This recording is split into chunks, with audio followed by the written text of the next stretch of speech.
এই আচারি ফুলকপিটা এত সুন্দর খেতে যে আর কিছুই লাগবে না, এই রকম যদি একটা পকোড়া পাওয়া যায়।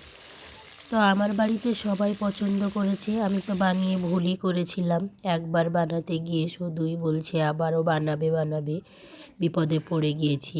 আমি কপিগুলো কেটে এইভাবে ধুয়ে 5 মিনিটের জন্য ভাপিয়ে নিলাম। খুব ভালোভাবে সেদ্ধ করে নিই, অল্প পরিমাণে সেদ্ধ করে নিয়েছি। এবার আমি লবণ, হলুদ, ধনে গুঁড়ো, জিরে গুঁড়ো, কাশ্মীরি লাল লঙ্কা গুঁড়ো, টমেটো সস, পেঁয়াজ গ্রেট করা, সব চালের গুঁড়ো একসঙ্গে আমি নিয়ে নিয়েছি। পরিমাণ মতো লবণ, সব কিছু একসঙ্গে দিয়ে এবার আমি জলের ছিটে দিয়ে এই মশলাগুলোকে একসঙ্গে মাখিয়ে নিব এইভাবে পাতলা করে। তাহলে ফুলকপিগুলোর গায়ে মাখানোটা খুব ভালো হবে। সেই জন্যে দেখুন একটা মাখানো হয়ে গেছে, আর একটাও আমি মাখিয়ে নিচ্ছি ভিতরে যেন লবণ ঝালটা ঢোকে, সেই জন্য আমি ভিতর পর্যন্ত লাগিয়ে দিলাম। এইভাবে আপনারাও লাগিয়ে নেবেন, তো দেখবেন এত দুর্দান্ত স্বাদের হয় এই ফুলকপি আচারি ফুলকপিটা।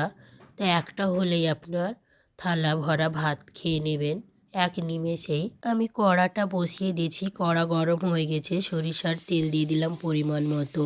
তেল থেকেও আমার গরম ধোঁয়া বেরোচ্ছে দেখুন। তারপর আমি এই কপিগুলো একে একে দিয়ে দিলাম তেলের মধ্যে। এবার আমি উল্টে পাল্টে একটু টাইম ধরে ভেজে নেব, 5 মিনিট 10 মিনিট ধরে কপিগুলো সেদ্ধ হওয়া বা লাল লাল হয়ে ভাজা হবে সেই রকম। দেখুন কতটা সুন্দর কালার এসেছে, আমি ভেজে নিয়েছি। তো এবার একটা প্লেটে আমি তুলে নেব, ভাজা হয়ে গেছে। দেখেই বুঝতে পাচ্ছেন যে কতটা মচমচে হয়েছে বা দেখতেও কতটা সুন্দর, খেতে তো সুন্দর লাগে। আপনাদের আগেই বলেছি যে এতটাই সুন্দর যে আমি মহা ঝামেলায় পড়ে গেছি এই ফুলকপির আচারি ফুলকপিটা বানিয়ে। এবার আরও আমার আছে, সেগুলো আমি ভেজে নেব। এই দেখুন এইরকমভাবে আপনারা করবেন, দেখবেন এই ছাড়া আর অন্য কিছুই লাগবে না। বিশ্বাস না হলে আপনারা একবার এইভাবে ভেজে দেখবেন। আমি সবগুলো তুলে নিলাম, আমার হয়ে গেছে পরিবেশনের জন্য রেডি। আর কিছুই করতে হবে না, এর মধ্যে কোনো রকম মশলাও লাগবে না, কোনো ঝোলও করতে হবে না। এটা দিয়ে আমার ভাত খাওয়া হয়ে যাবে। আমি দেখুন ভাতটাও বেড়ে নিয়ে চলে এসেছি। এবার আমি একটা এই আচারি ফুলকপি নিয়ে নিলাম। দেখুন এইটা দিয়ে আমি কিভাবে ভাতটা সম্পূর্ণ খেয়ে নিই। কিছু তো লাগবেই না, যদি ভালো না লাগে তো খেতে ইচ্ছেও করবে না। কিন্তু এতটাই সুন্দর হয়েছিল যে দুর্দান্ত স্বাদের, আমি এটা দিয়ে ভাত খেয়ে নিয়েছিলাম। বিসমিল্লাহির ও ফাটাফাটি জাস্ট।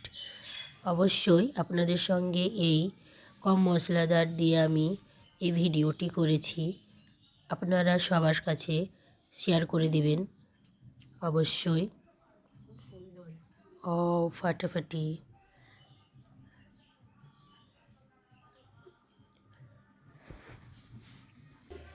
শোনা কেমন হয়েছে খেয়ে দেখ তো, দিয়ে বল কতটা সুন্দর লাগছে খেতে। খুব সুন্দর। মা এরকম কপির পকোড়া আবার বানাবে, খুব সুন্দর।